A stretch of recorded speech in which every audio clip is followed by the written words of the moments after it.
Então, hoje nós vamos falar sobre como implementar o Programa de Garantia Qualidade no molde da RDC 330. A primeira pergunta que eu gosto de fazer é: o que é uma imagem médica? Que eu acho que o que nós temos em comum é que nós trabalhamos com o produto final, que seria uma imagem médica. Então, segundo a Organização Mundial de Saúde, a função de uma imagem médica, ela é, ou seja, tem um papel determinante e justificado no acompanhamento de uma doença já diagnosticada ou tratada. Ele é usado em prol da sociedade e da população, ou seja, do público em geral. E eu trouxe esse gráfico também que mostra que, desde 2012 até 2019, o uso de equipamentos de imagem não diferindo por modalidade, ele somente tende a crescer. E esse ano, consequentemente, ele já está maior que em 2019. Então, qual que é a nossa função dentro de um hospital ou dentro de uma clínica? Garantir que esse produto final, ou seja, que essa imagem médica tenha uma qualidade com o quê? Com menor, digamos, com a menor quantidade de radiação necessária, lembrando do conceito de, digamos, de justificação, otimização e proteção radiológica. Mas o que nós usamos para obter essa imagem médica? Nós usamos um instrumento, um aparelho, uma máquina. Tem finalidade do quê? De prevenção, diagnóstico ou tratamento de doenças. Essa máquina, como qualquer outro tipo de equipamento, requer o quê? Calibração, manutenção, reparo, treinamento do usuário e descomissionamento. Ou seja, depois da sua vida final, ela tem que ter o seu destino já certo.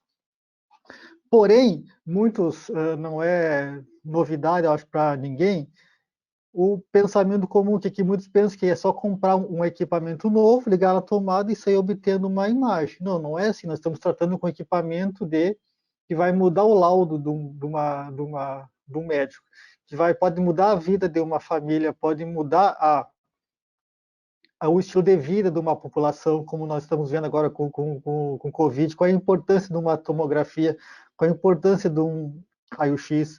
Então, todos esses tipos de imagem, equipamentos, eles não é somente para a pessoa, é para a população de um modo geral, ele requer, sim, calibração. Mas, então, quando eu fui buscar fazer essa aula, então, eu fui tentar entender o que é qualidade. Segundo a OMS, qualidade é o alto nível de excelência profissional, o uso eficiente dos recursos, o mínimo risco para o paciente.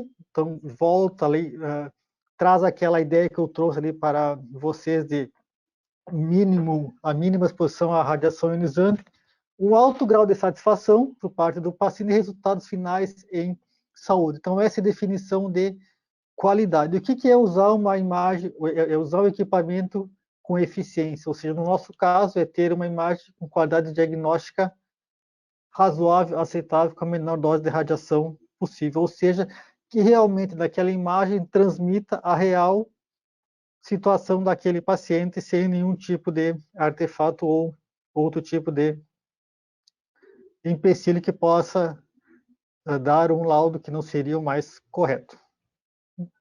Então, e a qualidade na saúde? Ela vai além do cuidado do paciente, como eu já trouxe para vocês, ela inclui também a família e a sociedade. Por quê? Volto a frisar. Um laudo, ele vai ser dado para uma paciente ou um paciente. Porém, esse laudo, essa paciente tem uma família, tem um filho, que não vai impactar somente a vida dela, vai impactar toda a sua, toda a quem está assistindo, sua família, vizinhos, sociedade, tudo vai ser impactado por aquele resultado final daquele laudo, e a sociedade também. Então, só para tentar trazer um dado, 99,9% é um bom padrão, 1% de erro é bom. O que esse 1% de erro significa? Eu peguei esse dado dessa apresentação de qualidade em saúde, que está aqui embaixo o link. Significa o quê? 120 mil prescrições erradas de remédio por ano, 15 mil quedas acidentais de recém-nascidos em hospitais por ano, 500 cirurgias incorretas por semana e 2 mil correspondências perdidas por hora.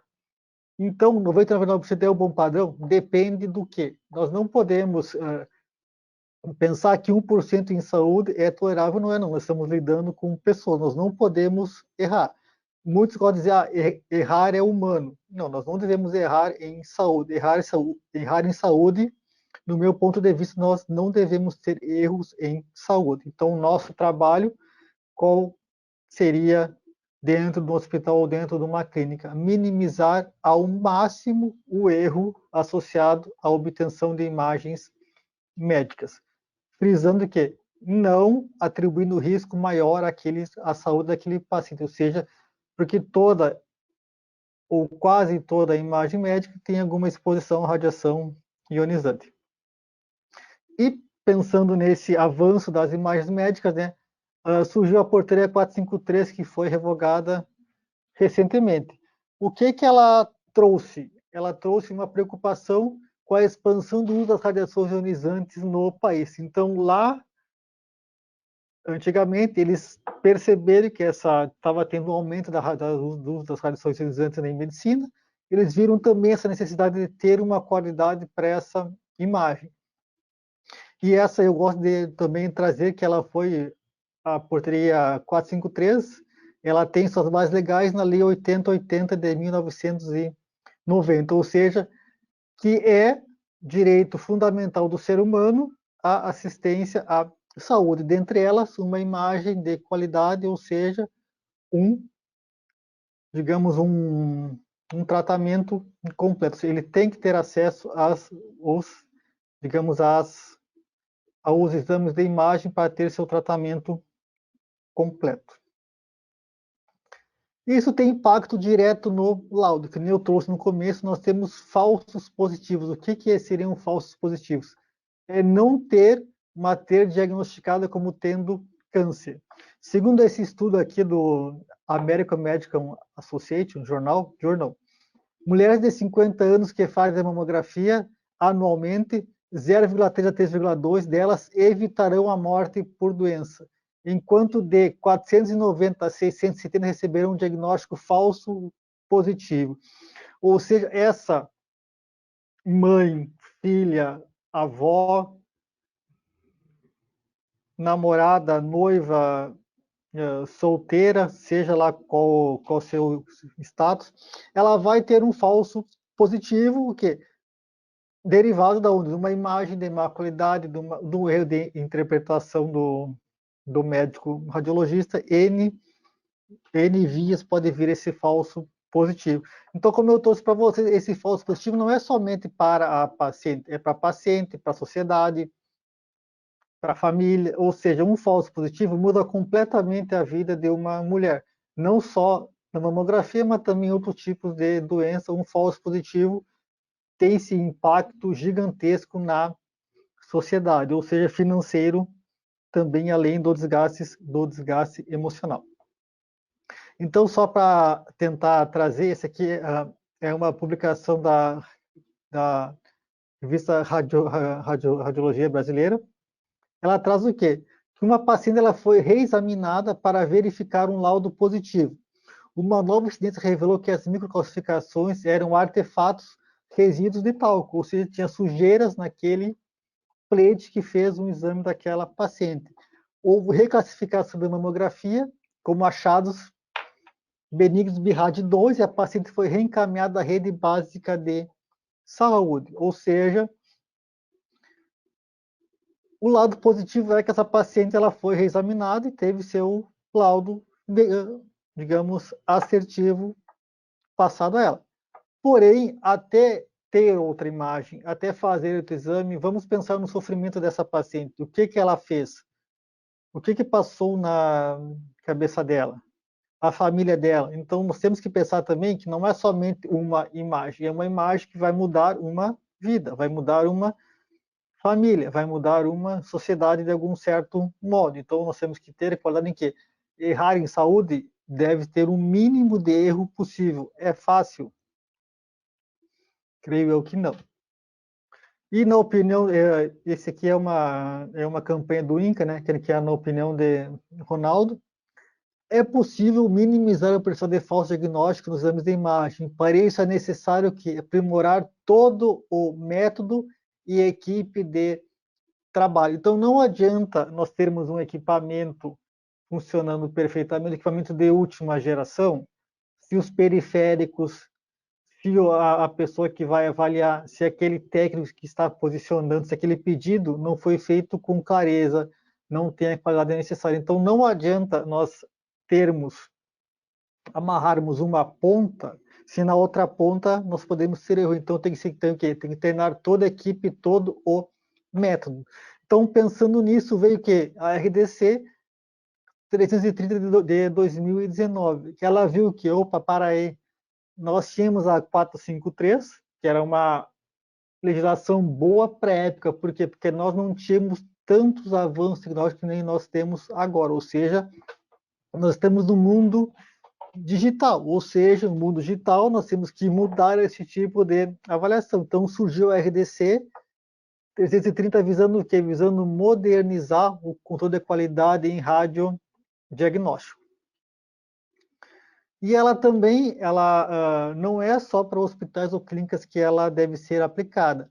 É na fabricação, comercialização, atividade de pesquisa, ensino em saúde humana, ou seja, no hospital, escola, qualquer tipo de pesquisa que vá ser válida do exame de mamografia, do exame de ultrassonografia, do exame de ressonância, aquele equipamento tem que ter uma certa qualidade. E como que eu atesto aquela qualidade daquele tipo de imagem? Através das parâmetros da RDC, que nos atestam se aquela imagem está ou não de acordo com os requisitos mínimos para diagnóstico. E na RDC nós temos o que? As atribuições legais, que nem tinha na portaria 453, só que na portaria 453 eles davam nomes ou cargos, e aqui não, aqui ficou de um modo mais, digamos, abrangente, que eu não vou entrar nesse mérito. Ou seja, tem que ter a responsável legal, o responsável técnico e o supervisor de proteção radiológica. Por que eu deixei sublinhado aqui o responsável técnico? Quem é o responsável técnico de um setor? Por exemplo, se nós estamos numa clínica de radiologia, esse responsável técnico ele tem que ter a competência, ele tem que ter o conhecimento que para saber, digamos, dialogar, saber conversar, saber explicar sobre os tipos de exames que são realizados naquele estabelecimento, ou seja, ele tem que saber se defender entre aspas, ou seja, no meu entendimento, o responsável tem que ser o médico ou o intervencionista, se for de um setor de radiologia intervencionista, ou seja, um médico deve ser responsável técnico por aquele tipo de ambiente. Ele que vai ter competência para falar se aquele exame era ou não mais indicado para aquele tipo de doença, para aquele tipo de indicação em clínica. Nós temos também o supervisor de proteção radiológica. Aqui apareceu a figura do profissional legalmente habilitado. O que é um profissional legalmente habilitado? É aquela profissão que tem na sua formação, digamos, na graduação, as atribuições, digamos, teóricas e práticas para exercer aquela profissão. Então, que nem como quando me apresentaram, eu falei, eu sou formado em física com habilitação em física médica. Se eu fosse formado só em física, eu teria competência para estar aqui, aí eu teria que fazer todo o meu caminho depois para para ter conhecimento de física médica, ou seja, eu teria que ter um mestrado, um doutorado, uma especialização, ou seja, para completar o meu conhecimento em proteção radiológica. Então, por isso que eu tenho curso de física com habilitação em física médica. E então, chegando no objetivo do nosso encontro de hoje, que é Programa de Garantia da Qualidade. Então, dentro da RDC, nós temos o quê? Que cada serviço diagnóstico deve implementar, no mínimo, esses 3 programas. Garantia da qualidade, educação permanente e programa de proteção radiológica. Então, eu vou focar somente no programa de garantia da qualidade. E dentro da RDC nós temos o quê? Nós temos as instruções normativas. O que são instruções normativas? São normas, instruções ou requisitos sanitários para garantia de qualidade de sistemas de imagem, bem como teste de aceitação e controle de qualidade, que deve ser realizado pelos serviços de saúde. Ou seja, então, cada modalidade aqui, ó, cada modalidade tem a sua IN específica. O que nós temos de novidade na RDC? As radiações não ionizantes, ou seja, no passado, na portaria 453, não tinha menção à radiação não ionizante, ou seja, então ela foi, ou uma das novidades da RDC são radiações não ionizantes, dentre elas o ultrassom, a ultrassonografia. Ela, todos os serviços têm até o dia 26 de dezembro de 2021, ou seja, daqui a poucos dias, para se adequar a essa instrução normativa, ou seja, após essa data, a vigilância sanitária municipal ou estadual, ela já tem prerrogativa para cobrar a IN só para ultrassom, caso o serviço tenha somente esse tipo de modalidade diagnóstica. E o que precisa para atender a IN voltada para ultrassom? Basicamente é dois fandos específicos para avaliar, o modo B e o modo Doppler. Ou seja, lendo a IN, não há exigências estruturais, ou seja, basta ter um phantom para modo B e um phantom para modo Doppler, o Doppler, e tentar atender o que está na IN 96. Outra novidade qual é? Foi a IN de ressonância magnética, que também tem o mesmo prazo para ser, digamos, para começar a ter sua validade, ou seja, 26 de dezembro de 2021, ou seja, após esta data, caso o serviço tenha um equipamento de ressonância magnética nuclear, ele deve atender a IN 97, ou seja, a vigilância já pode cobrar essa IN. O que é necessário para atender a IN de ressonância? Um phantom do fabricante que atenda a legislação vigente e phantoms do fabricante também. Uma das novidades é a periodicidade anual, desculpa, a periodicidade semestral, ou seja, além de testes semestrais, que é que é a avaliação da frequência central, desculpa, são dois, que é a frequência central e visualização de artefatos, tem os testes anuais, que podem ser feitos com um phantom comercial, aliado com os phantoms do fabricante. E o que mais que nós temos na IN 97? Diferentemente da IN sobre ultrassom, aqui nós temos exigências estruturais. Uma delas qual é? É a porta de acesso, ela deve vir para fora. Isso é preocupante? É. Por quê? Porque muitas das salas já estão construídas. Então, tu teria que pegar essa porta, fazer ela abrir para fora.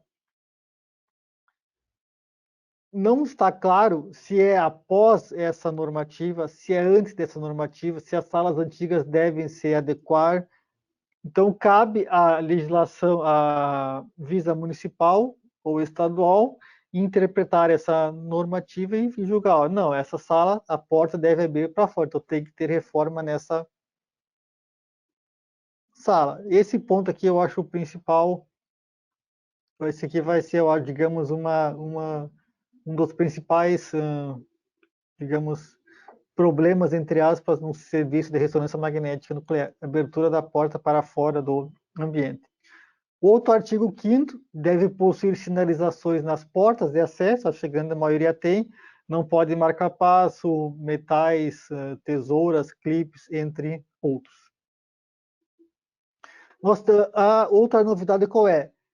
Também que o setor ou o ambiente de ressonância ele tem que ser classificado por zonas de segurança, zona 1, zona 2, zona 3 e zona 4. A zona 1 é livre acesso para o indivíduo do público, zona 2, ambiente adjacente à zona 3, são realizados procedimentos de acolhimento, anamnese e preparo do paciente e a avaliação da compatibilidade de objetos, por exemplo. Zona 3 é a zona adjacente à zona 4, onde há restrição de circulação de pessoas.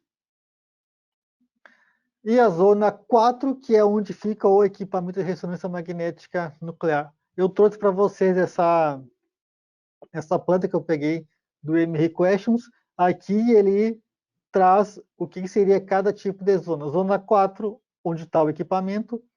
Zona 3, a sala de comando. Zona 2, né, a preparo e a sala de espera, e a zona 1, a área externa, o setor de ressonância. Também é outro problema aqui, por quê? Porque muitas salas já estão construídas e pode-se ter dificuldade em que as salas, que as zonas atenuem esse tipo de exigência da RDC 330. Então, em cada local tem que ter essas placas, exemplo, zona 4, tu vai colocar essa placa aqui, zona 4, MRI. Por que eu trouxe essas sinalizações? Porque ela coloca as cores, vermelha, amarela, azul e verde. Então, além da frase, além da palavra, o paciente ele pode ser direcionado também pelas cores. Uh, Pela lógica, vai perceber que se tem uma placa vermelha, ali tem um certo perigo associado àquela área. Outra novidade das IENs ou da RDC, né, foi a avaliação dos IPs, né, o sistema CR e Flat Panel, ou seja, na 453 nós não tínhamos a avaliação no sistema de imagem, temos sistema receptor de imagem. Então veio junto com a RDC a avaliação do sistema CR, que são essas placas aqui, do sistema DR, que é essa placa aqui. Ou seja, tanto para radiografia quanto para mamografia, além dos testes elétricos, tem que fazer a avaliação de cada placa do hospital, ou seja, se for raio-x móvel, se for raio-x fixo, se o serviço tiver 20 placas, as 20 placas devem ser avaliadas. Tem que se atentar o quê? Que há diferença nos critérios de avaliação para mamografia e para radiografia. Mas ambos têm que ser analisados, porque provavelmente aquela publicação da radiologia brasileira, aquele sistema de imagem provavelmente era era um sistema CR ou um sistema DR. Ou seja, esse sistema DR ele deveria ter sido avaliado, o sistema que também deveria ter sido avaliado. Porém, pelaquela publicação, né, aquele artefato era decorrente de talco. Então, aí é um passo mais atrás. Por quê? Aí já sai um pouco do controle da qualidade e entra na parte de processos, ou seja, o acolhimento daquele paciente, o tipo de, o tipo de vestimenta que ele vai usar, o tipo de produto que ele está usando, a orientação para aquele paciente também conta. Então, tudo isso interfere no resultado final da imagem. Quando nós vamos para essa parte aqui de mamografia, nós também temos novos testes de controle de qualidade, que seria a razão contraste ruído, que também não tinha. Ciclo de apagamento tem nos dois. Então, tem que atender essas exigências aqui do sistema CE. Outra novidade foi a radiologia odontológica extraoral. O que é? Eu li a norma, eu trouxe o que eu julgo ser mais importante, ou seja, nesse tempo que eu trabalhei, eu tive contato com alguns serviços que eu percebi que a vigilância ou que os próprios digamos, donos de clínica ou gestores, eles não atendiam essa exigência aqui, que qual é? Era proibido ter mais um equipamento na mesma sala. Ou seja, tem um equipamento odontológico, é um equipamento por sala para extra-oral. Você não pode ter dois, você não pode ter um equipamento dessa oral e outro equipamento do lado. Além dos testes elétricos, o que surgiu também na radiologia odontológica extraoral? Surgiu a avaliação da qualidade da imagem, ou seja, um teste hoje em dia com equipamento de radiologia odontológica extraoral, ele está mais completo, nós temos mais avaliações perante a portaria 453. Tu tem que fazer a uniformidade da imagem, o ruído, a dose que aquele paciente, ou a estimativa da dose, exatidão do indicador de dose e a densidade ou imagem do número de CT, ou seja, tudo isso está na IN94. O que não tem na IN94? Ele dá o teste, mas ele não mostra como fazer. Ele não dá uma receita de bolo. Então, provavelmente, quem está me assistindo ou tem que ir buscar em normativas, em protocolos internacionais, como fazer essa avaliação, ou buscar no protocolo, buscar no manual do equipamento como fazer esse tipo de avaliação.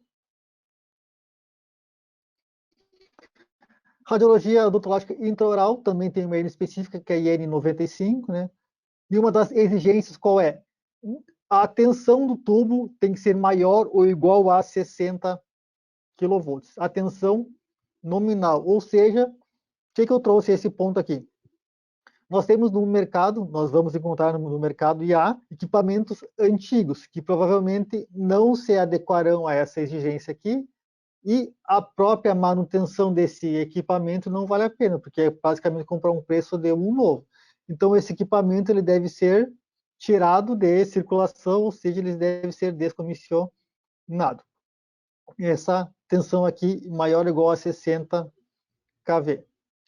Localizador que garanta a distância foco-pele de domínio 20 centímetros, também tem que ter aquele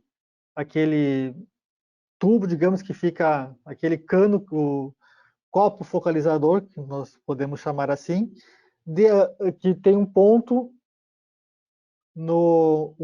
é do ponto focal até a saída desse copo focalizador. Equipamento com localizador cônico também não pode hoje em dia ser usado para radiografia intraoral. Fluoroscopia também ganhou uma IN específica, foi a IN 91. Eu trouxe alguns apontamentos que eu julgo importante, qual é? Tem que ter o saiote pumbrífero ou lateral, tem que ter o visor de teto também, ou seja, nós temos que garantir a proteção radiológica para aquela equipe. Vocês podem hoje em dia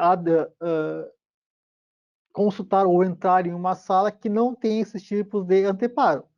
Então não está na IN, está no escopo desculpa, está na IN, ou seja, não nos testes, mas fazendo uma leitura da IN, vocês vão encontrar esses tipos de apontamento. Então, sim, essa sala tem que ter esses dois tipos de anteparos. Uma novidade qual é? Que tem que ser produzida uma imagem semestralmente, né, com uma mesma técnica da imagem de referência, ou seja, o controle da qualidade desse tipo de imagem que é feita semestralmente. Uma das novidades que eu julgo é a indicação do PKA ou do Kerma acumulado no ar. Ou seja, todo equipamento de radiologia intervencionista ou arco em C, comercializado a partir dessa data, ele tem que ter no seu visor ou no seu monitor, quando de radiação, o equipamento está estimando que aquele procedimento entregou para aquele paciente, o produto Kerma área ou Kerma no ar, ou no ponto de referência. E esse valor, ele deve ser garantido, ou seja, tu tem que testar se aquele valor que o equipamento está mostrando está ou não de acordo com a IN 91, ou seja, além de ter esse PK e esse valor de Kerman no ar, quem for fazer essa avaliação tem que ver se aquele valor que está sendo reportado pelo equipamento está condizente com esse valor, com o valor real, e se está dentro do valor permitido pela IN 91. Como é que faz esse teste ou essa avaliação? Já tem vários artigos publicados, tem protocolos também publicados. Eu sugiro sempre que buscar no próprio manual do equipamento se há alguma indicação de como aquele valor de Kerman no ar, ou PKA, ou no ponto de referência, foi obtido para aquele tipo de equipamento. Outro ponto muito importante qual é para a radiologia intervencionista é que todos os EPIs do serviço, ou seja, os equipamentos de proteção individual, tanto para centro cirúrgico quanto para a radiologia intervencionista, eles devem ser avaliados semestralmente, ou seja, de 6 em 6 meses, todos os EPIs do setor devem ser avaliados, diferentemente do equipamento de proteção individual para raio-x ou para mamografia, que tem periodicidade anual. Um ponto, digamos, polêmico aqui é o levantamento radiométrico em centros cirúrgicos que fazem uso do arco em C. Por quê? Um equipamento do arco em C, ele é móvel, né? Ele é móvel, acabou aquele procedimento, ele é levado para outra sala. A questão é, aquela sala tem que ter levantamento radiométrico, se não tem equipamento fixo? Pela definição de levantamento radiométrico, o que seria? É a avaliação do nível de radiação na áreas de uma instalação. No meu entendimento, no procedimento há radiação ionizante na sala, logo, no meu entendimento, é necessário sim levantamento radiométrico para salas onde são usados o arco em C. Então, como é que eu, Thiago, trabalho? Eu converso com o pessoal do setor do centro cirúrgico, eu pergunto quais salas que ele usa o arco em C, vou lá consultar, vou lá acompanhar alguns procedimentos. Geralmente já tem as salas certas que eles usam por causa da tomada, mobilidade, mesa. Então, somente naquelas salas são realizados o arco em C. Deixa isso escrito, deixa isso registrado no Memorial da Proteção Radiológica. Outra IN, a IN 96 de tomografia computadorizada. Então, aqui não, no meu entendimento, não houve grandes mudanças. A principal foi que é proibido a partir de hoje o quê? Equipamento sem modulação de corrida, ou seja, sem o MA automático, ou seja, para equipamentos a partir da data dessa publicação. Porém, não basta só ter, você tem que o quê? Verificar se ele está compensando, se tu vai avaliar aquela modulação daquele sistema de tomografia e ver se está coerente com a norma. Repetindo, não tem receita de bolos nas IN. Ela somente fala o teste, vai ter que buscar em protocolos, em artigos, o que fazer para avaliar aquele tipo de parâmetro que está descrito na IN 93. Um ponto importante qual é? No escopo da RDC, consta o quê? Que você que está lendo, ou nós, ou a Provigilância, ela pode se basear em documentos que o Brasil ele é signatário.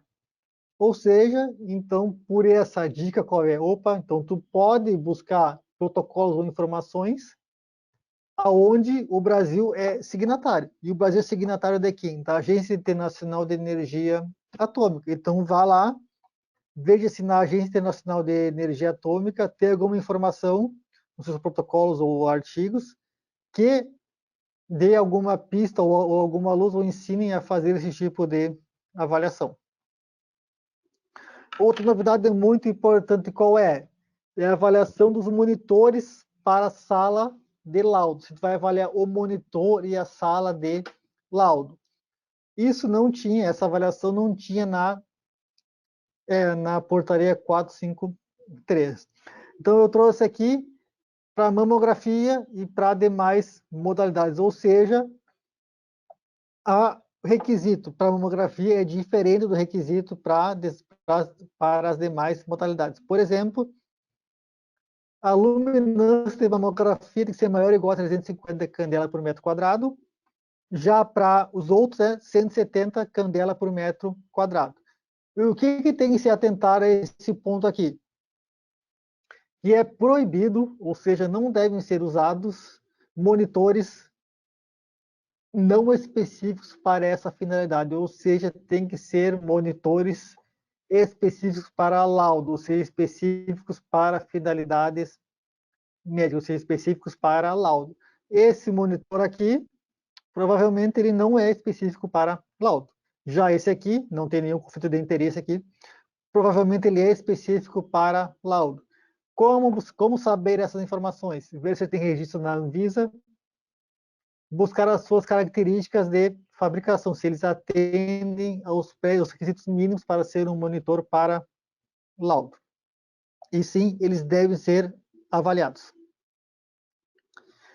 Por que eu trouxe aquela parte dos monitores, né? Essa aqui é uma parte de uma, digamos, de uma matéria que saiu no UOL, Eu achei interessante porque ele não é uma revista especializada, não é um artigo científico, é da UOL, que ela trouxe essa preocupação, que com certeza esse artigo teve uma abrangência muito maior que algum artigo científico, porque, porque querendo ou não, esse UOL estava lá e mais pessoas terão acesso a esse tipo de informação. Qual parte que eu achei interessante? Que entre 60% e 70% dos erros de mamografia são de percepção, ou seja, monitor errado, ou seja, falha na impressão.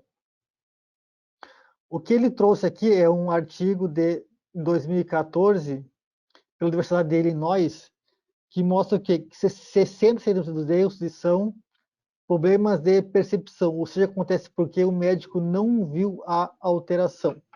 Ou seja, que o monitor que não atenda às exigências mínimas pode ser um dos responsáveis por dificultar o diagnóstico correto. Então, ele não traz que o monitor é o culpado, ou seja, que provavelmente esse monitor contribuiu para essa falha no diagnóstico ou falha na avaliação da lesão.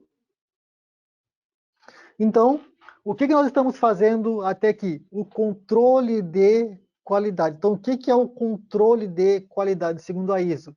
Representa o nível mais básico de qualidade, ou seja, é considerado o instantâneo do desempenho ou das características de um produto ou serviço, a fim de verificar se ele está em conformidade com os requisitos previstos em lei.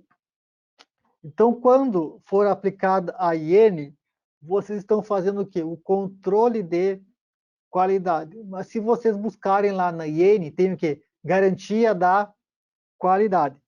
Então, o que é garantia da qualidade? Você tem que olhar o processo como um todo, desde a sua concepção até o produto final. Ou seja, aplicar a IN, o que é? Controle de qualidade, momentâneo. Tu foi lá, avaliou aquele equipamento anualmente, porém, tu tem que ter um olhar maior para ter o que? A garantia da qualidade. Tu deve avaliar, no meu entendimento, duas vertentes. Estender além do equipamento de imagem, projeto das salas, perspectivas futuras, infraestrutura geral, o procedimento de trabalho, os princípios, técnica para execução do exame e treinamento. Então, o que eu busquei aqui? Separar controle de qualidade, aplicação da IN, e garantia da qualidade, que é o processo como um todo. Devemos considerar o quê? Que há parâmetros imperceptíveis a nossos olhos que interferem na qualidade do exame, dentre eles o desgaste natural do equipamento, as condições de uso, os equipamentos novos também necessitam de verificação, que são os testes de aceitação, transporte, instalação e armazenamento. Alguns exemplos práticos para tentar fazer uma garantia da qualidade além do controle de qualidade. Falta de justificação de exames. O que é um exame justificado? É aquele exame que ele vai ter um benefício para o paciente maior que o malefício, ou seja, aquele raio-x deve ser, ou tomografia, ela deve ter uma função para o laudo daquele médico ou daquele exame. O que o exame não justificado causa? Exposição desnecessária à radiação ionizante, porque teve radiação espalhada, aumento da probabilidade de quebra, sistema CR, porque o sistema CR ele vai passar dentro da processadora.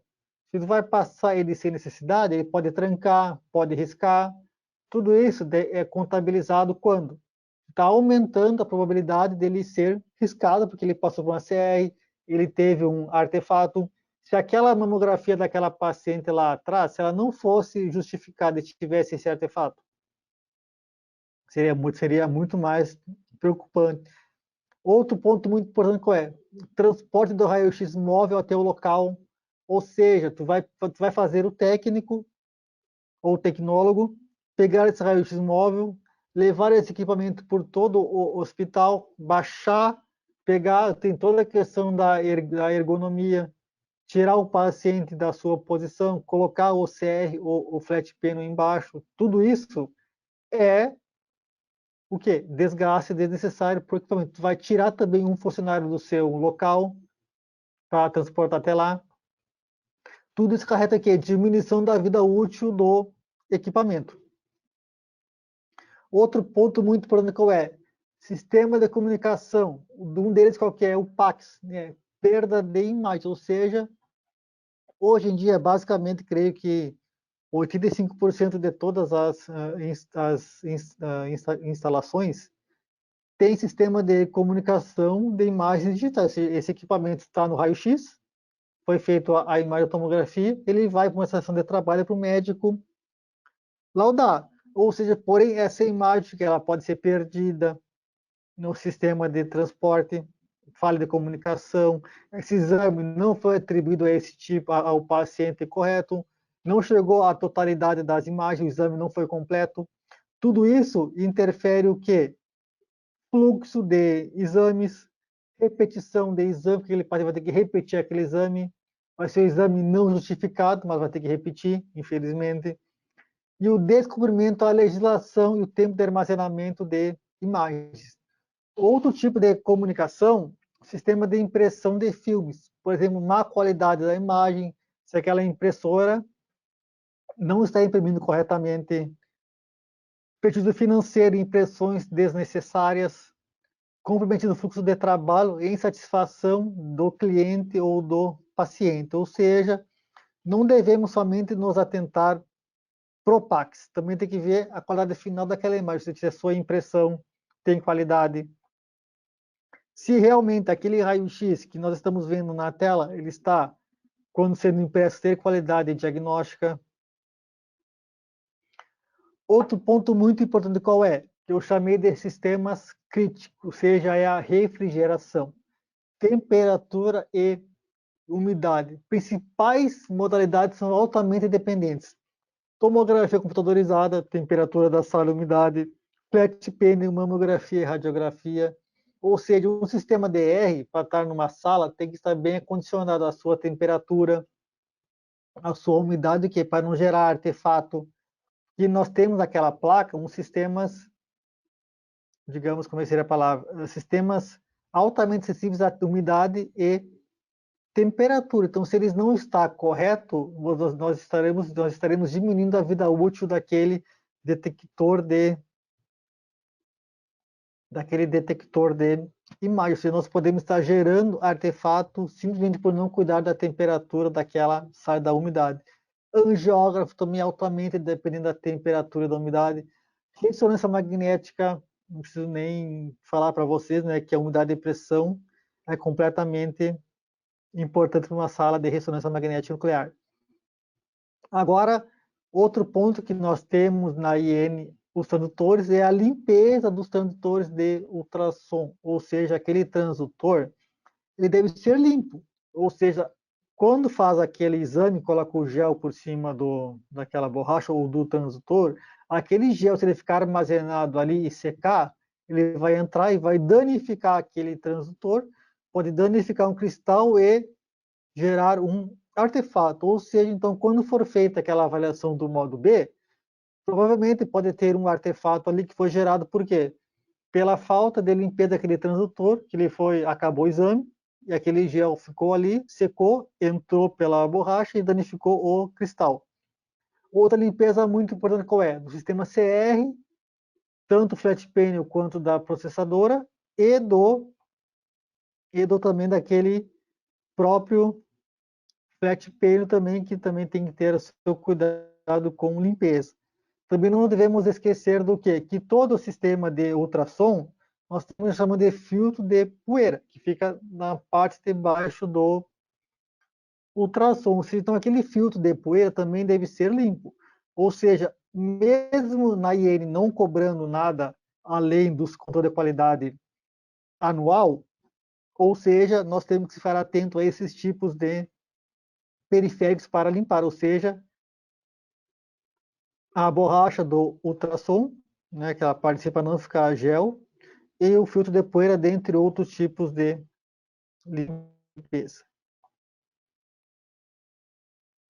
Tudo isso acarreta em quê? Funcionamento inadequado, ou seja, afeta negativamente a qualidade da imagem, exposição desnecessária do paciente, repetição de exames, aumento da radiação dispersa, porque tu vai expor o paciente novamente à radiação, prejudica, desculpa, eu errei, é o fluxo de trabalho e prejuízos financeiros para a instituição.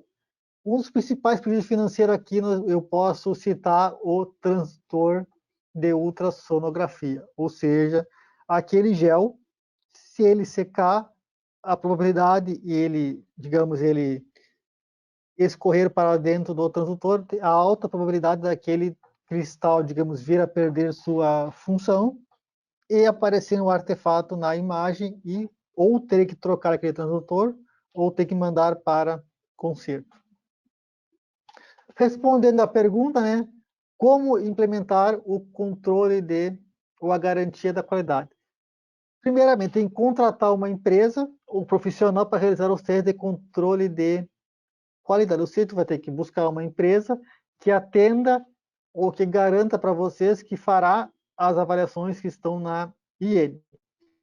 Desde que não possua no seu plantel o equipamento para realizar os CQs, os Phantoms, e o profissional legalmente habilitado. Na portaria 453, tinha esse profissional, que era o físico especialista em radiodiagnóstico. Na RDC, não há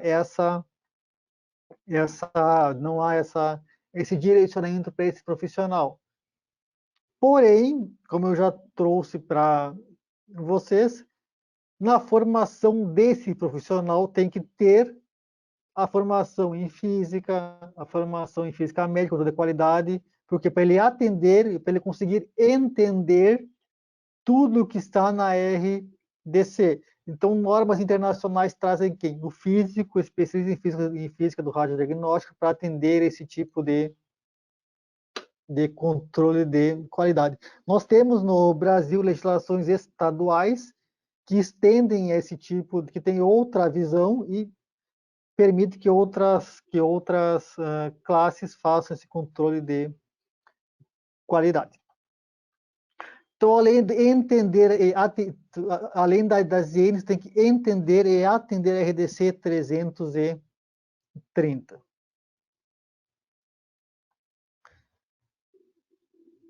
Quando nós fizermos isso, nós estamos atendendo o quê? Somente o controle de qualidade, mas a garantia da qualidade, não, nós não estamos atendendo.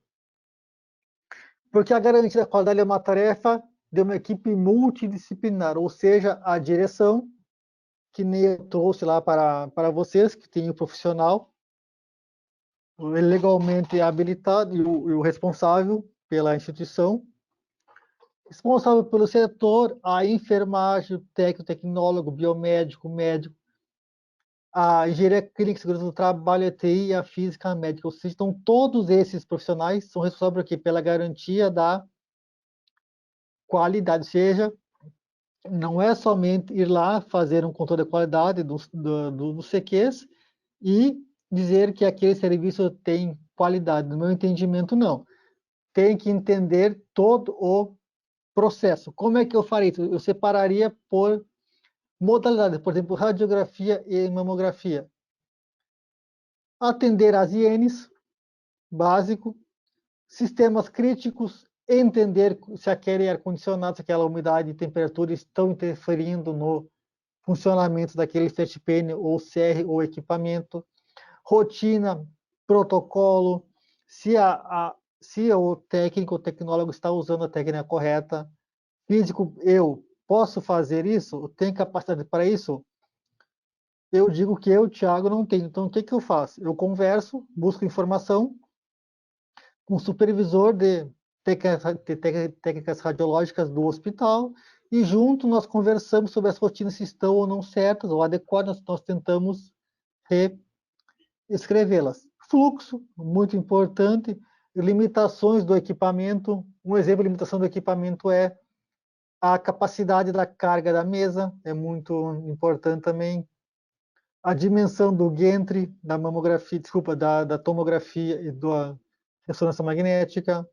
Raio-X no leito, que nem eu trouxe. Transporte do equipamento até o local. atender à legislação é muito importante na questão de direito, porque se aquele exame é ou não justificado, ou seja, todo exame no leito deve atender critérios de ser justificado. Mas vocês têm que fazer relatório e anotar tudo? Fica a seu critério, mas é essencial o quê? Que você entenda todos os processos envolvidos, desde a marcação de exames até a entrega do produto final. Ou seja, além da higiene, entender a sala, os sistemas críticos, a comunicação, a impressão. Não é ficar responsável, é conversar com as pessoas, é entender o processo. E também ter em mente que isso não acontece em 1 mês, 2 meses, 6 meses. Isso aqui é um trabalho formiguinha de conhecimento. Tu vai conhecer o teu serviço, tu vai conhecer a rotina daquele hospital, daquela clínica, tu vai conversar para aí sim tentar melhorar a garantia da qualidade do teu hospital. Porque muitas vezes aquele controle de qualidade que deu errado, ele está atrelado ao quê? A uma falta da garantia da qualidade, que pode ser um fluxo errado, um protocolo errado, um sistema de ar-condicionado inoperante ou precário, um sistema CR antigo, sem controle de qualidade, sem um protocolo de limpeza dos plates, também tudo isso interfere na qualidade. Então, muito obrigado a todos pela atenção. Espero que eu tenha contribuído para as expectativas de vocês.